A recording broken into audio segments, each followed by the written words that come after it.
গ্রামের শেষ মাথায় ছিল একটা পুরনো পাকুড় গাছ। গ্রামের মানুষ বলতো সন্ধ্যার পর নাকি ওই গাছের নিচে কাউকে দাঁড়িয়ে থাকতে দেখা যায়। সাদা শাড়ি পরা এক মহিলা মাথা নিচু করে কাঁদছে।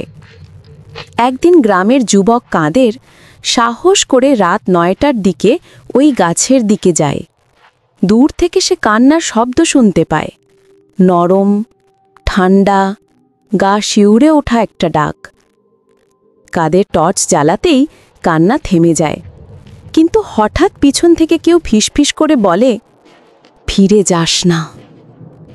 কাদের দৌড়ে বাড়ি গিয়ে পড়ে যায়। পরদিন সকালে লোকজন গাছে গিয়ে দেখে ওর টর্চটা পড়ে আছে, কিন্তু চারপাশ ভিজে, যেন কেউ ঠিক তখনই সেখানে বসে কেঁদে গেছে। তারপর থেকে সন্ধ্যা হলেই ওই পথ কেউ আর ধরে না।